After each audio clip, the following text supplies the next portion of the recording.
Mesdames et messieurs, bonjour. Merci de nous faire confiance. Merci de nous suivre dans ces rendez-vous de À vous la parole, un magazine qui accorde la parole aux acteurs socio-économiques, aux acteurs politiques, aux acteurs de développement pour discuter et tailler bavette avec eux autour d'une question donnée selon leur domaine d'intervention. Merci de nous faire confiance et de nous suivre sur toutes nos chaînes partenaires. Principalement à partir de la radio-télévision Malandi et tous les autres, pour ne pas les citer. Vous nous suivez sur Kananga 24, sur Loulouabour FM, Top Kassai à Kananga et à Chimboulou. Vous êtes sur Réveil FM à Kananga et à Louisa, Bouetou, Kassai Horizon et tant d'autres. Vous nous suivrez également sur toute notre plateforme numérique. Nous allons, au cours de ces rendez-vous de À vous la parole, recevoir ou accorder la parole aujourd'hui à Madame Laetitia Bena Kabamba. Elle est coordonnatrice générale de l'environnement et chargée d'aménagement de la ville-province de Kinshasa. Mais elle est également fondatrice de la fondation Laetitia Bena Kabamba, qui porte son nom, bien entendu. Elle est aussi actrice de développement. Alors nous avons accepté de l'approcher pour discuter avec elle sur tout ce qui l'entoure par rapport à ses secteurs d'activité, tout ce qui l'entoure par rapport à sa mission comme fondation, tout ce qui l'entoure également par rapport à son action comme actrice politique et actrice de développement. Madame Laetitia, bonjour, merci d'avoir accepté de nous recevoir dans ce cadre. Merci, monsieur le journaliste. Merci à tout le monde. Merci, c'est un honneur pour nous de nous recevoir, le magazine À vous la parole aujourd'hui. Mais dites-nous, en dehors de la présentation que nous venons de faire, qu'est-ce que nous pouvons ajouter comme autre élément complémentaire pour vous compléter et vous présenter? Merci, monsieur le journaliste. Merci, messieurs, mesdames les téléspectateurs. C'est un plaisir et un honneur de vous recevoir ici, surtout chez nous à Kinshasa. Et finalement, Kinshasa étant la capitale, nous pensons quand même que les citoyens du pays, ou en tout cas de différents pays et de différentes provinces, peuvent se mouvoir en toute liberté. Ils sont chez eux. Soyez chez vous, soyez les bienvenus. Merci beaucoup. Merci. Et donc, moi, je suis, comme vous l'avez dit en synthèse, je suis effectivement commissaire général ou ministre provincial en charge de l'environnement et aménagement de la ville de Kinshasa. Et je suis également dans le cadre social, j'ai une fondation qui porte mon nom, la fondation Laetitia Bena Kabamba, ou autrement dit la fondation LBK, qui œuvre dans le domaine social et qui justement met en avant tout ce qui lutte sur toutes les problématiques liées à la condition féminine ou au genre et à l'environnement et soutient toute bonne activité, en tout cas du moins toutes les bonnes initiatives de lutte contre la pollution environnementale et surtout pour la promotion de la santé. Santé pour tous. Et c'est dans ce cadre-là que nous nous sommes assignés comme objectif chaque année, notamment dans le cadre de l'éducation, de soutenir minimum 500 enfants. Et l'année dernière, nous avons soutenu 586 élèves à passer le bac ou à passer les examens d'État. Et ils ont presque tous réussi. Et donc, nous avons de surcroît lancé la bourse d'études qui porte mon nom, la bourse d'études Laetitia Bena Kabamba, qui soutient tous les finalistes, justement les finalistes qui ont été appuyés pour passer les examens d'État, qui ont réussi aux examens. Ils choisissent l'université de leur choix au Congo et les frais scolaires sont pris en charge ou universitaires sont pris en charge intégralement par la fondation. Et évidemment, nous avons bien d'autres activités que nous soutenons dans le cadre de la promotion de la femme et son autonomisation.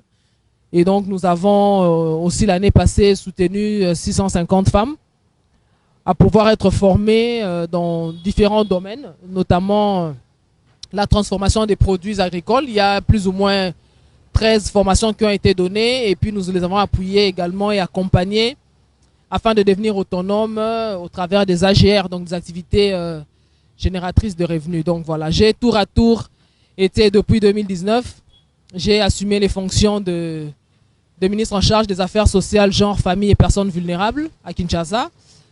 Et il a plu au gouverneur, après différents émanements, de me donner un an après la charge de l'environnement et aménagement de la ville. à travers laquelle j'ai pu justement m'exprimer et notamment et faire plusieurs projets liés au domaine. Et puis de l'autre côté, comme je l'ai dit, hein, dans le cadre social, on va pouvoir approfondir plus longuement sur tout ce qu'on arrive à faire ici. Ok, merci beaucoup, madame. Vous avez déjà essayé d'épingler quelques missions importantes assignées à la fondation qui porte votre nom. Quelles sont les autres actions également ou les principales missions que vous assignez à cette fondation qui sont en œuvre à Kinshasa comme ailleurs? Oui, oui, voilà. Donc, je l'ai dit tout à l'heure, c'est un travail de longue haleine. Hein. Vous savez, quand vous travaillez dans le cadre de la promotion des personnes, quelles qu'elles soient. Donc, j'ai parlé ici des femmes que nous soutenons, parce que pour pouvoir les appuyer, les accompagner, il faudrait d'abord passer par l'identification de la cible, la sensibiliser, etc. Et puis, voir travailler sur les projets communautaires ou en tout cas, du moins, régler les problèmes communautaires auxquels elles sont butées. Nous avons travaillé dans le cadre on va dire la réinsertion des groupes vulnérables, notamment les enfants en situation de rue. Donc jusque-là, dans notre actif, on comptabilise près de 2000 personnes, 2000 enfants en tout cas du moins, qui ont été réinsérés dans leur famille. Et je souligne que je vais vraiment ramasser à la grosse louche tout ce qu'on a pu faire autant du côté social et ministériel. Nous avons, lorsque nous avons assumé la fonction aux affaires sociales, j'avais créé dans la ville, ou en tout cas du moins j'avais lancé ou rendu opérationnel l'unité qui s'occupait des assistants sociaux. On appelle ça le corps des assistants sociaux, qui est censé justement prendre en charge, en tout cas du moins suivre les groupes vulnérables après autonomisation, après formation, après réinsertion, pouvoir assurer la pérennité des actions que nous menions, parce que sinon ça serait du saupoudrage que de pouvoir travailler sur ces groupes. Un enfant en situation de rue ou une femme violentée sous toutes les formes qu'elle soit, et une fois qu'on a travaillé dessus, qu'on autonomise, pour la plupart des cas, récidives, reviennent dans la rue, ou alors sinon les femmes retombent une fois de plus dans, je vais dire, au chômage ou toute autre forme de discrimination. Donc nous avons lancé ce corps des assistants sociaux qui a été d'ailleurs intégré dans le projet avec les organismes internationaux. On a travaillé ensemble pour pouvoir rendre ça efficace. Donc bref, je parlais des projets communautaires, donc l'accompagnement des femmes, l'accompagnement des enfants. Nous avons mis en place également, bon ça évidemment je le dis en luminaire, l'appui du moins du côté médical. Donc c'est de pouvoir nous rendre dans toutes les maternités ou dans tous les hôpitaux, de pouvoir répondre justement aux besoins les plus parlants, notamment en termes d'équipement, en termes d'appui, quelque forme qu'elle soit, etc. Et donc du point de vue environnemental, c'est également dans la même démarche que nous travaillons. Et c'est même ce modèle-là que nous voulons dupliquer à travers le pays. Nous avons fait la même chose à la Chopo, au Congo central, etc., à Kinshasa. Donc maintenant, le Kasaï également est notre cible. Et d'ailleurs, nous sommes en train de nous installer déjà, et j'ai envie de dire, c'est déjà sur les rails. Apparemment, beaucoup d'activités que vous menez viennent des initiatives, de votre propre initiative, de votre propre chef. Entre-temps, c'est comme si la fondation est en train de prêter des bras, devient un bras séculier du gouvernement, de l'action gouvernementale. Vous utilisez les initiatives privées en faveur du gouvernement. Comment est-ce que vous entendez cette corrélation, la collaboration entre les deux? Mais bien sûr, vous savez, le chef de l'État, le président que nous aimons beaucoup, Félix Antoine Tshisekedi Tshilombo, l'a dit. Donc nous encourageons et nous devons travailler sur les initiatives privées, d'une part, mais surtout aussi la promotion du partenariat public-privé dans le cadre des affaires gagnant-gagnant. Et donc, on ne peut pas aujourd'hui penser, aucun pays au monde, aucune structure ne s'est développée par elle-même. C'est à travers des initiatives, c'est à travers des synergies, c'est à travers des collaborations, des partenariats qu'on arrive à mettre en place un cadre correct, un cadre de travail correct ou une situation, un cadre favorable au développement de nos communautés. Donc, on ne doit pas s'arrêter à nous dire que, bon, c'est vrai, je joue ma partition politique, mais je suis aussi une actrice sociale très tournée vers vraiment le soutien des groupes vulnérables, parce que, évidemment, ces groupes vulnérables est un concept hyper large qui part de la femme seule vivant avec enfant, à l'homme chômeur, aux personnes vivant avec handicap, quel qu'il soit. Et puis, voilà, donc ce qui fait que nous arrivons à... Nous battons d'une manière ou d'une autre à pouvoir faire en sorte que les actions du gouvernement ou la vision de nos dirigeants soient matérialisées aussi auprès de nos communautés les plus fragiles, les plus faibles. À notre manière, évidemment, on y ajoute la touche de ces derniers de sorte à ce qu'ils puissent, comme on dit, on ne peut offrir qu'un service à une personne, un service adapté à un besoin des communautés. Donc, et pour ce faire, il n'y a pas que l'État qui est seul acteur. L'État se fait appuyer par des acteurs privés comme vous et moi. Et on ne doit pas toujours attendre que les organismes fassent cela. On est Congolais et on doit être engagé à pouvoir mener des actions parlantes et surtout, comme j'aime le dire, pérennes. Par rapport à vos assignations en tant que fondation, est-ce que êtes-vous fier de l'action menée par la fondation Laetitia Benakabamba jusque-là? Oui, tout à fait, tout à fait. Je suis très fier. Quand même, c'est vrai que officiellement, je n'en parle pas beaucoup, mais nous faisons beaucoup, nous faisons énormément de choses. Je veux dire, il y a des actions utiles et pas des actions juste de visibilité. Donc, des actions utiles, c'est comme par exemple, j'ai donné l'exemple tout à l'heure, comme par exemple une maman, la veille des examens d'État, ne sait pas trop comment subvenir aux besoins et se voit soutenue par une inconnue. Ça s'est passé la dernière fois. Je suis allé au-delà de membres de la fondation. Aujourd'hui, nous comptons plus de 10 000 membres. Et donc, dans la fondation, pourquoi? Parce qu'on a travaillé en élargissant le cercle. On est parti d'une base et cette base est élargie au fur et à mesure des bénéficiaires et nous dépassons la barre des 10 000 membres. Et c'est parce que c'est un travail acharné, un travail vraiment très soutenu. Et comme on aime le dire, on aime faire les choses bien. Et pour bien les faire, il faut déjà être vrai avec soi-même et être en phase avec soi-même pour pouvoir donner du bon résultat. Et quelles sont les perspectives? Dans les perspectives, parlant du Kasaï, j'aimerais vraiment que d'abord autonomiser la jeunesse, travailler sur la jeunesse. Je pense que la jeunesse, comme on le dit toujours, c'est l'avenir de demain. Et parfois, quand je vais dans des réunions ministérielles, bon, c'est un peu une boutade. Parfois, quand on me regarde, on dit « Ah, mais les jeunes, comment elle a fait pour arriver là-bas ?» Et je réponds aux jeunes, je suis comme vous peut-être, parce que visiblement, je fais jeune, bien que l'âge soit dans la tête. Il y a des vieux de 80 ans, mais qui se considèrent jeunes. Et c'est pour dire que nous devons nous challenger, nous devons soutenir cette jeunesse, nous devons lui donner les outils pour pouvoir assurer notre relève. Parce que si nous pensons que nous allons rester des acteurs, c'est vrai, politiques ou dans le secteur social, d'accord, mais après, si nous avons des jeunes qui ne sont pas accompagnés, nous assistons malheureusement à la loisiveté de la jeunesse qui conduit à la dépravation des mœurs. Et donc, nous voulons que notre province d'abord soit développée à ce niveau-là, soit nous puissions être le modèle d'une jeunesse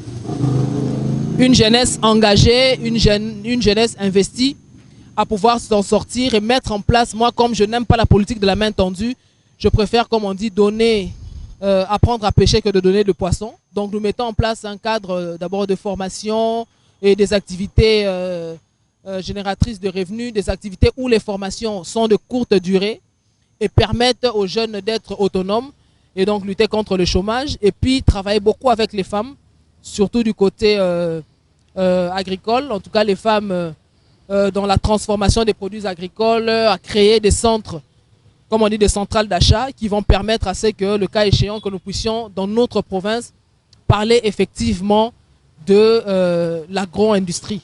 Et pour que cette agro-industrie soit possible, il faudrait que nous puissions aider et soutenir nos politiques, avoir le moyen de leur politique, c'est-à-dire que nous, les personnes ou les privés, les organismes, les entreprises et autres, puissions comprendre qu'il y a lieu de mettre en place une synergie entre frères, entre nous, parler le même langage, nous serrer les coudes pour pouvoir alors construire ensemble une décision qui nous permette de nous appuyer sur une stratégie qui soit très très au point et qui nous permettent de nous déployer, de nous projeter pour beaucoup plus tard. En tant que commissaire général en charge de l'environnement et aménagement de la ville-province de Kinshasa, nous avons pu palper quelques projets, notamment les parcs qui nous accueillent ici. Félicitations. Merci. Vous êtes fille du Kasaï central. C'est une province qui est en train aujourd'hui de patauger.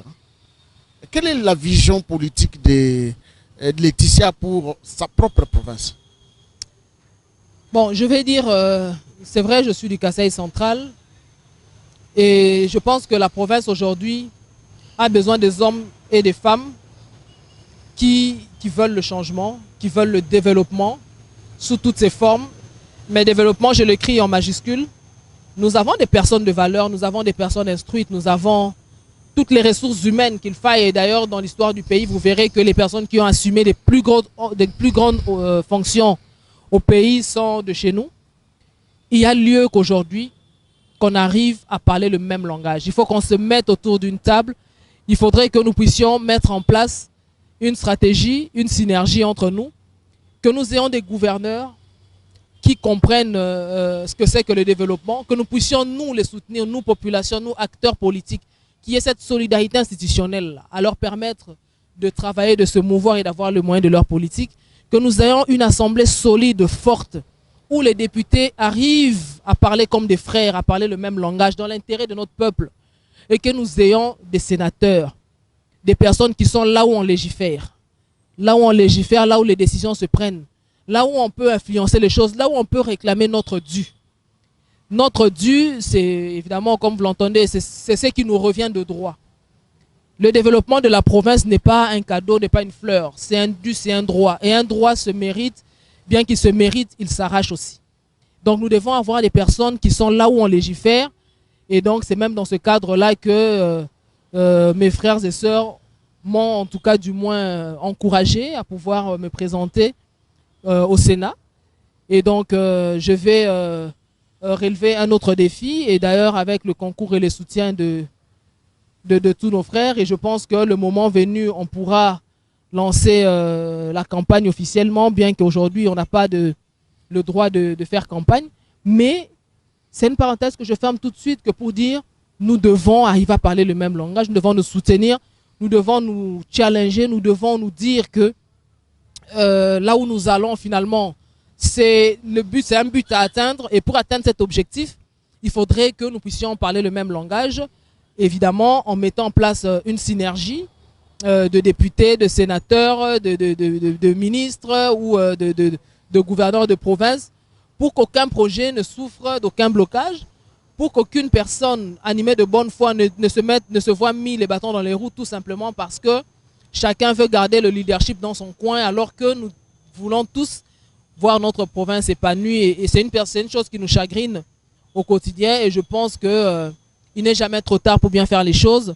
Nous avons espoir que tout ira bien, et surtout que maintenant, de plus en plus, la jeunesse, ou en tout cas du moins les nouveaux acteurs sont tournés vers cet esprit-là, cet état d'esprit-là de bien faire les choses et de choisir des bons acteurs dans un sens, mais surtout aussi que la population doit s'engager et jouer sa partition parce que l'État ne sait pas tout faire.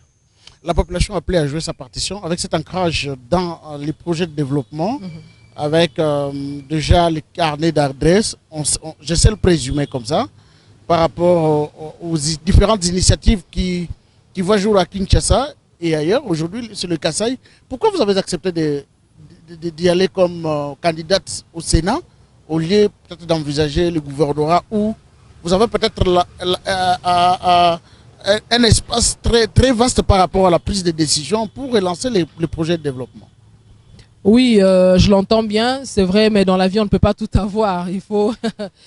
C'est des choses qui se préparent et qui ne se font pas sur un coup de tête. Ce n'est pas parce qu'on a des aptitudes à faire les choses que tout est à notre portée. Et je pense que bon, c'est un travail peut-être à faire pour plus tard, peut-être tout dépendra des données. On dit toujours il y a les temps, les circonstances, l'opportunité, et une fois que tout ça se met en musique, pourquoi pas. Mais tant qu'à présent, je ne vais pas m'avancer à dire pareille chose et à me prévaloir à ces fonctions-là. Nous soutiendrons celui qui sera gouverneur, candidat gouverneur, en tout cas celui qui a le bon profil. Tout dépendra du bon vouloir, en tout cas du moins de nos députés, mais en tout cas nous en tant que populaire, parce que nous sommes le peuple, nous sommes le peuple kassaïen, peu importe d'où on est, on pourra justement soutenir et, le meilleur profil qui va se présenter pour notre province. Et la province a des problèmes de désenclavement aujourd'hui. Vous avez le sempiternel problème de la route Kalambambouji qui a été lancée voici bientôt 10 ans. On ne sait pas construire cette route. Il y a aussi l'éternel problème de l'électricité avec Chitkatende qui a vu le jour avant même que nous ne soyons à l'existence. Ce sont des problèmes qu'on ne termine pas. Vous pensez que les relations que vous avez, les lobbying que vous pouvez mener ça et là, en tant que sénatrice, ça pourra bien décanter la situation que le faire avec un autre pouvoir plus large que celui-là? Oui, bien sûr. Moi, je pense que on ne doit pas attendre d'être sénatrice ou gouverneur ou député ou quoi que ce soit pour travailler dans l'intérêt de notre province. Nous avons envie demain de venir tranquillement ou de recommander aux investisseurs de venir chez nous. Mais le problème épineux, ou en tout cas du moins la question qui nous revient toujours, c'est quelles infrastructures? Sur quelle route? Comment dégager ou en tout cas du moins rediriger tout ce qu'on aura produit vers le centre, ainsi de suite. Comment transformer si on n'a pas d'électricité? Ces questions revenaient tout le temps sur la table et nous n'avons ménagé aucun effort. Nous avons fait des lobbying et des plaidoyers à notre niveau comme on pouvait avant même de passer ou même de poser la candidature. Et donc je l'ai déjà dit et ceux qui le savent, ma fondation a porté la question acquis de droit et j'annonce d'ores et déjà que les chutes, le projet sur les chutes Katende d'électrification de la province et dans les pipelines, ça a déjà été validé, le paiement, l'instruction du paiement a été faite et également la route Kalambambouji aussi qui va être lancée là, justement tout a été signé et fait.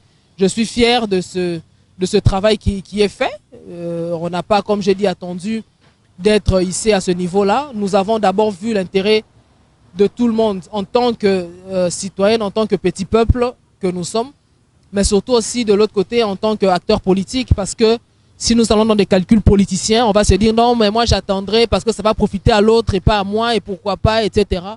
On va faire comme le chef de l'État le veut, c'est de réfléchir comme un homme d'État, comme une femme d'État et de voir l'intérêt de tout le monde, parce que je veux que demain nous ayons une province belle à vivre, là où c'est attrayant et être fier d'être appelé Kassaïen. Vous voulez dire qu'on peut déjà aujourd'hui espérer à la réalisation effective des projets Katende et Kalambambouji dont les financements sont en cours de... Oui, je confirme que le projet est dans les pipelines, que les ordres, les instructions ont été données, acquis de droit pour le paiement de ce qu'il fallait pour chute Katende. Nous avons suivi, personnellement, j'ai suivi cette question. Et la fondation aussi, de son côté, a essayé de voir, mais du moins, je confirme cela et vous verrez dans les prochains jours, dans quelques jours ici, dès le déblocage des fonds, les entreprises vont s'atteler à faire le nécessaire. Et donc, comme on dit, il faudrait que le gouverneur qui va arriver puisse avoir les moyens de sa politique. On ne va pas attendre d'être politicien pour le faire. Il faudrait que le peuple joue aussi sa partition. Celui qui peut aider, là où il peut aider, qu'il joue son rôle. Et puis voilà, finalement, c'est nous tous qui sommes gagnants. Laetitia est femme et jeune. Dans cette perspective de relèvement du Kasaï central, comme sa province natale, comment s'attend-elle à la contribution de jeunes et de femmes pour l'avancement de tous? Oui, je l'ai dit, donc les jeunes, pour moi, c'est des alliés. C'est des alliés avec lesquels je vais beaucoup travailler, la jeunesse. Les femmes, les enfants, moi je vais dire, l'âge c'est dans la tête. C'est vrai, je suis maman, j'ai 4 enfants, je suis mariée. Et donc aujourd'hui, de plus en plus, les jeunes acquièrent plutôt des responsabilités. Je les ai acquises aussi très jeunes.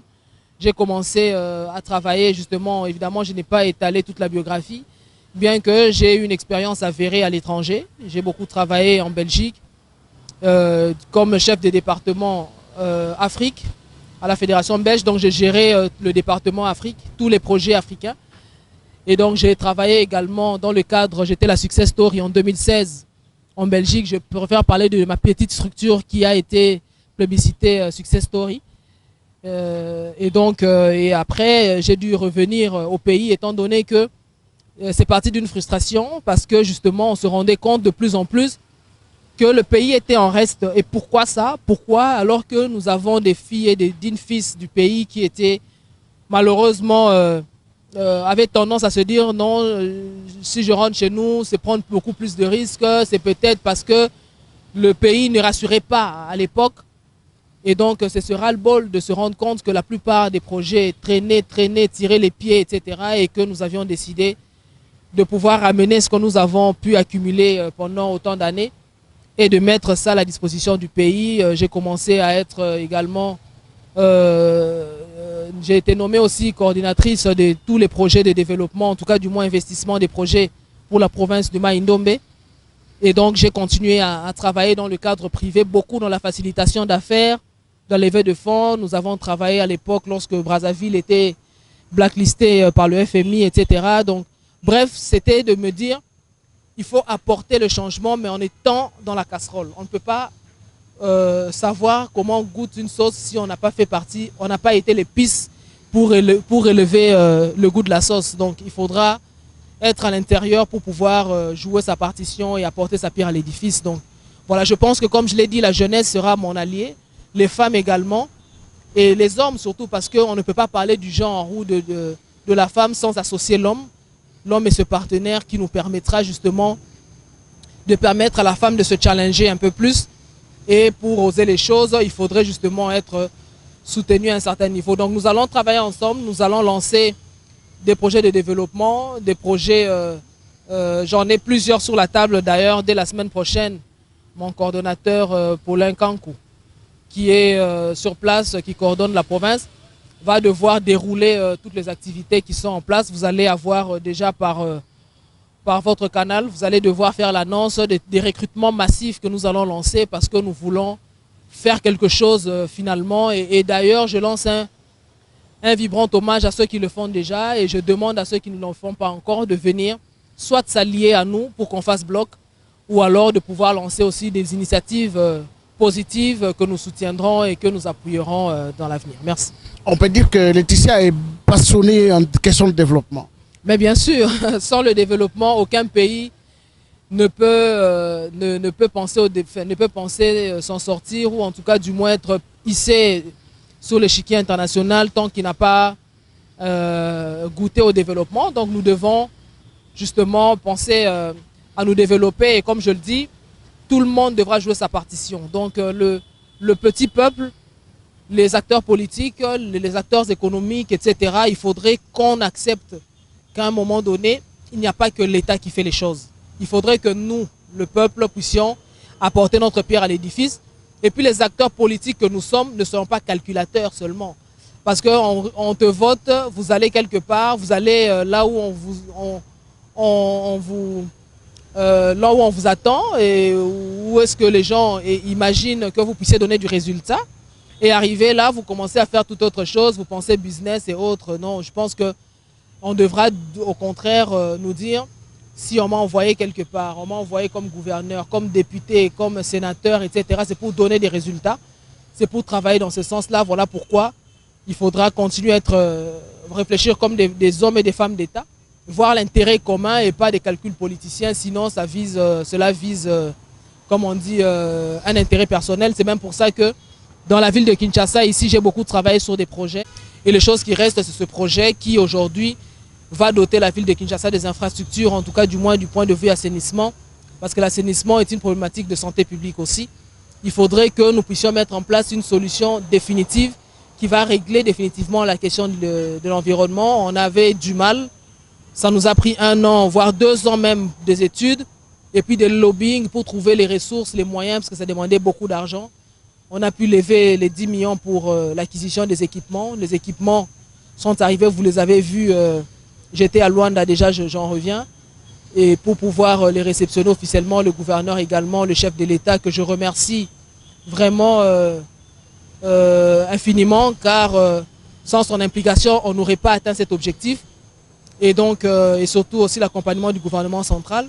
Nous avons fait les lobbying à travers un leadership prononcé du gouverneur de la ville, Gentini Ngobilambaka, qui m'a laissé les mains libres et qui a compris qu'il fallait soutenir la jeunesse, qu'il fallait soutenir des acteurs politiques qui réfléchissent dans l'intérêt de tous, mais surtout parce qu'on avait compris la vision justement du chef de l'État, mais surtout le besoin que voulait notre peuple. Ça, je parle de Kinshasa.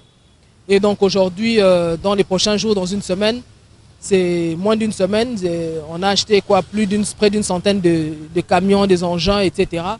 Et le groupe turc qui a l'expérience avérée et qui a beaucoup aidé le président Erdogan à Istanbul dans l'assainissement, a travaillé aussi dans plusieurs pays africains.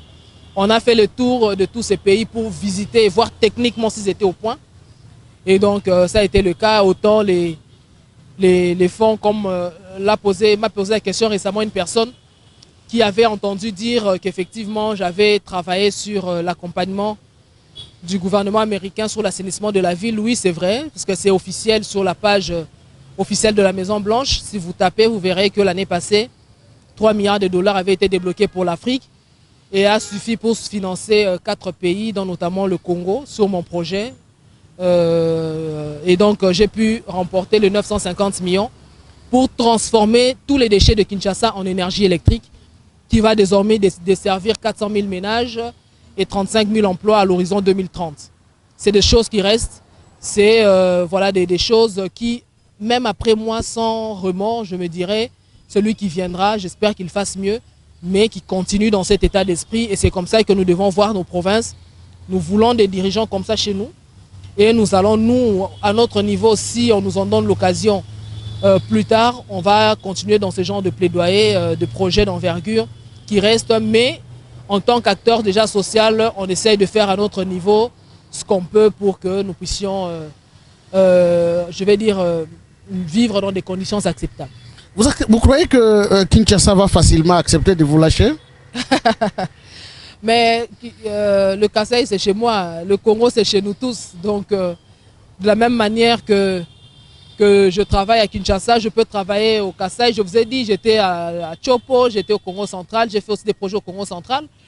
Donc, ça ne m'empêche pas de pouvoir m'exprimer dans ma province, surtout d'origine. Évidemment, je suis Kassaïen de père et de mère et fier de l'être. Donc, voilà. Alors, adressez-vous alors à vos frères et sœurs du Kasaï central. Vous êtes candidate au Sénat, mais ce n'est pas encore le moment de la campagne. Vous aurez le temps de vous exprimer par rapport à la campagne. Mais si il vous était demandé de dire un mot à vos frères et sœurs qui sont au Kasaï central. Alors,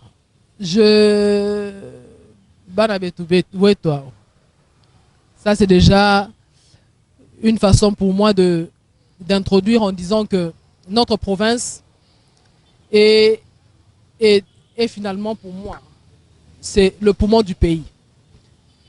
Et vous verrez que, comme je l'ai dit au début, la plupart des dirigeants, des dirigeants qui ont eu à assumer des grosses responsabilités dans ce pays étaient essentiellement Kassaïens. Et surtout de chez nous. Je tiens à souligner que nous devons travailler désormais main dans la main pour pouvoir atteindre nos objectifs, sachant bien que tout ce que nous faisons ici ne nous profiteront peut-être pas à nous directement, mais c'est à nos enfants, à nos petits-enfants et aux générations futures. Nous devons intégrer le fait que nous sommes des passagers, nous devons léguer à notre province, à notre pays ou à notre province des infrastructures dignes. Comme je dis, c'est notre droit. Ce n'est pas une fleur que nous allons, qu'on va nous faire, c'est un droit que nous devons revendiquer. Et donc moi, je suis à votre disposition. J'ai la fondation qui va la semaine prochaine déjà se déployer à travers ces ondes. Vous aurez des communiqués, autant de recrutement et des actions d'envergure avec les mamans, les femmes, les jeunes. Et nous allons créer de l'emploi, nous allons créer des ressources, nous allons apporter notre pierre. Le coordonnateur Paulin Kankou, qui est mon coordonnateur provincial, va pouvoir prendre les choses en main sur place. Et donc moi je viens de temps en temps, etc., étant donné que nous avons des fonctions également politiques ici dans la capitale. N'empêche, comme on dit chez nous, on est ensemble. Jamais je ne vous ai laissé tomber et je ne vais pas commencer aujourd'hui. Et je compte énormément sur votre soutien à tous les niveaux pour que nous puissions demain parler d'une province là où il fait bon vivre, attrayante, mais surtout que nous puissions mettre en place des actions pérennes pour nos générations futures et assurer notre relève. Merci. Madame Laetitia, merci beaucoup. Je vous en prie, merci monsieur le journaliste. Toi, Sakidi Lawabong. Toi, Sakidi la, njimu swa kwamba ne tuji bantu ba e mujimu tuji tuenza tuetu bonso boise malaba jitunga jetu ani province wa Kasai Central luika la province Mulenga province où tuji tuya ni bana betu tusomba tuja tunwa ne kwambila bantu bonso baji basomba ne tumuchinsansa ne tuji fier ja kwamba ne tuji bena Kasai wabalengela bamba ne bakushinta jimenu tuji bena muntu. Merci beaucoup et c'est par ici que nous mettons un terme à cet entretien. Ce nouveau numéro de votre magazine À vous la parole est arrivé à la fin. Nous allons nous retrouver très prochainement. Merci beaucoup, au revoir.